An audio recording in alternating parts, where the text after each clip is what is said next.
Salut à tous et bienvenue pour cet essai de la lampe de poche Olight S2A Bâton qui est une sortie 2016 de la marque chinoise de lampe de poche Olight. Donc cette lampe peut être trouvée sur Amazon notamment, également sur Banggood et autres boutiques chinoises. Le prix sera sensiblement le même de toute façon et vous aurez dans tous les cas une garantie de 5 ans sur le produit. Donc cette lampe m'a été fournie par Olight pour un essai et puis vous montrer un petit peu ce que ça vaut. Donc on retrouve, on va voir tout de suite, mais on retrouve un peu l'esthétique de toute la série bâton, mais cette fois avec un mode 2 piles AA, donc qui permet en fait d'utiliser cette lampe avec des piles standards. La lampe est annoncée comme étant au maximum d'une puissance de 550 lumens, 50 jours d'autonomie sur le mode Moonlight évidemment, et puis une portée de 110 mètres.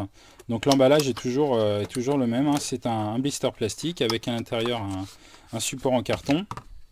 On va retrouver donc une notice qui nous explique que la lampe emploie une LED XML2 dans un blanc très froid, hein, c'est pour avoir un maximum de lumens, elle emploie 2 piles AA et qu'on a un strobe à 10 Hz, entre autres informations. Pour la première utilisation, Olight nous signale qu'il y a un petit disque plastique d'isolation à l'arrière, donc on va trouver ça tout de suite. Donc Olight nous fournit également une petite dragonne qui permet en fait de sécuriser la lampe à votre poignet. Voilà. Donc on a un petit bouton pour faire glisser, sécuriser, et puis ici une petite aiguille qui permet d'introduire dans le trou de dragonne de la lampe, donc c'est très pratique. On a également dans cet emballage, hormis la lampe évidemment, un joint torique que Olight utilise pour sécuriser la lampe à son emballage et qu'il faudra bien conserver parce qu'en fait c'est un joint de remplacement pour votre lampe. Voilà. Donc la lampe en elle-même est assez longue, comme vous pouvez le voir, on est sur 10-12 cm. Elle utilise 2 piles AA, il y a un grip en caoutchouc ici qui est vraiment efficace et qui est phosphorescent. Donc ça c'est vraiment, on va dire, l'exclusivité de cette lampe, c'est que le grip, qu'il soit gris, jaune ou bleu, il est phosphorescent. Alors c'est pas magique, hein, c'est pas exceptionnel, mais par contre ça peut vous permettre de retrouver en fait la lampe de nuit. Donc si je charge en fait cette partie là, normalement vous devriez voir, voilà, que c'est phosphorescent. Donc hormis ça, on retrouve en fait l'esthétique de toute la gamme S bâton, comme la S1A, comme la S1 et comme la S2 que j'ai pas sous la main. En fait, on a une optique PMMA TIR, donc qui est en plastique, qui a un taux de transmission de la lumière de 90%. Autour, on retrouve un pourtour en acier chromé bleu, qu'on retrouve également autour du bouton électronique. Ce bouton électronique, c'est le seul et unique bouton sur cette lampe, il permet d'accéder à tous les modes. On a ici un clip en acier qui est très efficace, hein, qui est vraiment pratique, qui est de type voilà, Deep Pocket. Ça vous permettra en fait de clipper jusqu'à l'intérieur de votre poche, qui est noirci par une technique qui permet d'éviter en fait à ce noir de disparaître avec les rayons. On peut le rayer un moment, ça ne devient pas blanc. En dessous, on a donc cette partie hexagonale qu'on retrouve sur toute la gamme bâton.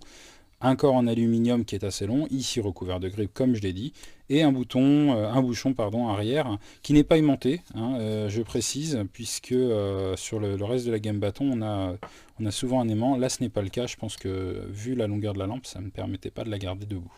À l'intérieur on retrouve le fameux disque d'isolement, voilà, qu'on enlève pour la première utilisation.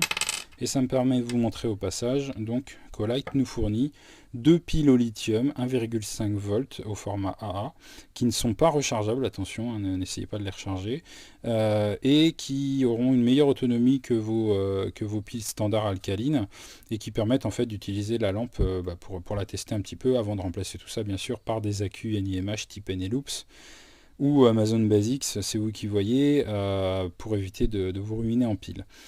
Donc ces deux piles fournies d'origine s'insèrent l'une après l'autre avec le plus en premier. Ensuite on ferme le bouchon arrière, voilà, il y a un joint torique au passage qui assure l'étanchéité, et puis ensuite la lampe est prête à faire feu, donc un simple clic vous permet de l'allumer, et ensuite un autre clic vous permet de l'éteindre. Une fois que la lampe est allumée, comme ceci, on fait un appui long, donc on presse et on maintient le bouton, comme ceci, et là on a un cycle au travers des 3 modes, faible, moyen et fort. Ah non, 4 modes, pardon, faible, moyen, fort et turbo. Donc lorsqu'on relâche le bouton, on s'arrête sur le mode désiré. Et ce mode en fait va être mémorisé, c'est-à-dire que si j'éteins la lampe sur un mode, lorsque je rallume la lampe, je retrouve ce mode-là. Donc ça c'est pratique si vous utilisez constamment le mode médium par exemple, qui est un bon compromis entre autonomie et luminosité. Ben, vous avez juste à cliquer pour retrouver votre mode favori, on va dire. Il y a un mode qui est caché dans cette lampe, qui est le mode Moonlight, donc qui est un 5e mode, et qui est accessible par un appui long lorsque la lampe est éteinte. Donc ici ma lampe est éteinte, je fais un appui long, et j'arrive sur le mode Moonlight. Alors ce mode Moonlight, il est très similaire au mode Moonlight par exemple de la S1A. Voilà, au niveau luminosité, on est à peu près à la même chose. C'est un poil plus élevé, mais c'est à peu près la même chose. Donc de toute façon, sur cette gamme S bâton, on a la même interface. Quel que soit le modèle que vous allez choisir, on a la même interface.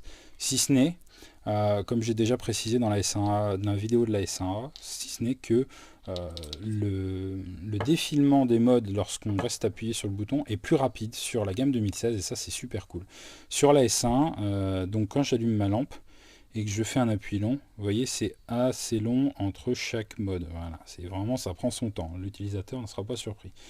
Alors que si je prends la S1A par exemple et que je fais un appui long, voilà, ça va plus vite. C'est quand même plus sympa. C'est plus pratique en tout cas. Sur la S2A c'est la même chose. Voilà. Ça va un peu plus vite que sur la gamme 2015 et ça c'est pas un mal. Donc pour revenir sur cette S2A, la prise en main est juste parfaite parce qu'elle fait la bonne longueur. On a ici un grip voilà, qui permet de vraiment pas l'échapper.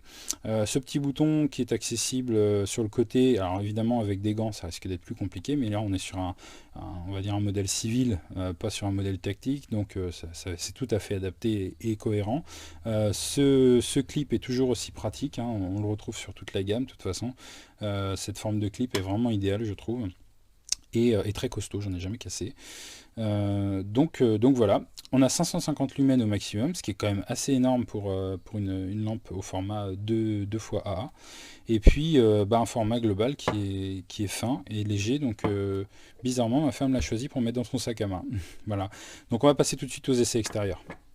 Voilà pour la suite de ces tests, cette fois-ci en nocturne dans mon garage. Un appui nous amène sur le dernier mode utilisé, donc je ne sais pas lequel c'est, et par un appui long, donc voilà, je vais switcher entre les modes. Donc le mode faible ici, donc qui nous donne suffisamment de lumière déjà pour naviguer de nuit. Ensuite le mode médium, voilà, comme ceci. Donc vous voyez qu'on a un faisceau qui est vraiment homogène. On n'a pas de hotspot particulier, on a vraiment un faisceau qui est rond, homogène, assez large. Finalement, c'est vraiment très pratique. Par rapport à une lampe à réflecteur, on est sur quelque chose de plus utilisable, en tout cas en travail de proximité. Donc ici, le mode élevé, et puis le mode turbo, donc le mode le plus fort, qui fait 550 lumens. Donc là, on a largement assez de lumière pour y voir quelle que soit la tâche qu'on fait. Voilà, donc j'éteins la lampe et je vous rallume en mode Moonlight. Donc là, la lumière est allumée. C'est pas flagrant, mais voilà. Le mode Moonlight, en fait, c'est très pratique quand vous vous levez la nuit et que vous voulez pas vous éclater les yeux. Voilà, ce mode Moonlight, en fait, vous permet d'avoir juste assez de lumière pour aller aux toilettes, par exemple, la nuit, ce qui arrive assez souvent. Un petit comparatif entre la S1A à droite et la S2A à gauche. Donc là, le mode Moonlight, le mode faible, donc on voit que la S2A est légèrement plus forte, le mode moyen, voilà, donc à droite la S1A, à gauche la S2A, on a vraiment le même type de profil, hein. Le mode élevé pour les deux, et le mode turbo pour la S2A à gauche, qui n'est pas accessible avec la S1A à droite, avec un seul accu AA, mais qui sera accessible avec un accu de type 14500. Voilà.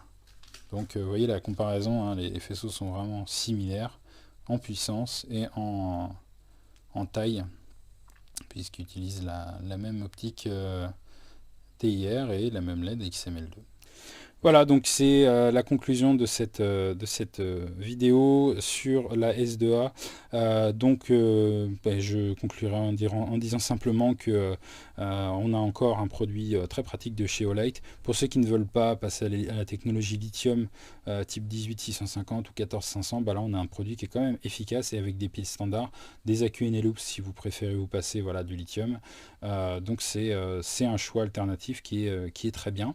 Vous pouvez retrouver ce produit sur la page Amazon et puis en attendant allez voir d'autres vidéos, me donner votre avis, vous abonner à la chaîne.